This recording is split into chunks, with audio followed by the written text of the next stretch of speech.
आपको सपने क्यों आते हैं और सपनों के बारे में हमारी हिंदू मान्यताएं क्या कहती हैं? आइए समझते हैं।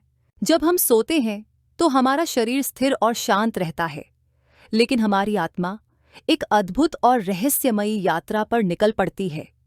हिंदू मान्यताओं के अनुसार आत्मा स्थूल शरीर, भौतिक शरीर से अलग होकर सूक्ष्म शरीर, मन, बुद्धि और अहंकार के माध्यम से एक अलग आयाम में प्रवेश करती है। इसे आत्मा की यात्रा या सूक्ष्म यात्रा कहते हैं।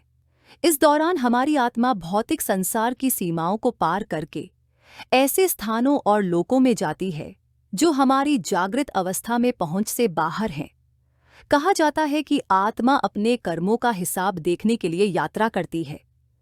यह यात्रा स्वर्गलोक, पाताल लोक या उन स्थानों तक हो सकती है जहां हमारे पूर्वज या दिव्य शक्तियां निवास करती हैं। सपनों के माध्यम से यह हमें संकेत देती है, कभी अतीत की झलक दिखाती है तो कभी भविष्य के संकेत देती है।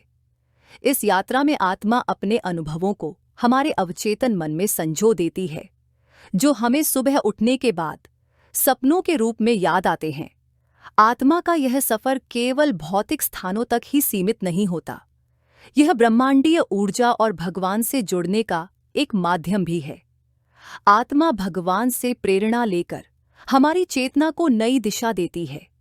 कई बार आत्मा दिव्य शक्तियों से मार्गदर्शन प्राप्त करती है, जो हमारे जीवन को सकारात्मक दिशा में ले जाने में मदद करती है।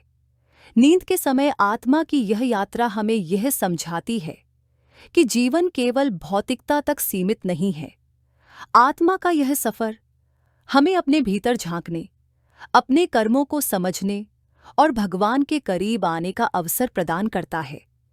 यह यात्रा अदृश्य और रहस्यमयी होती है, लेकिन यह हमारी आत्मा को नई ऊर्जा और अनुभवों से भर देती है।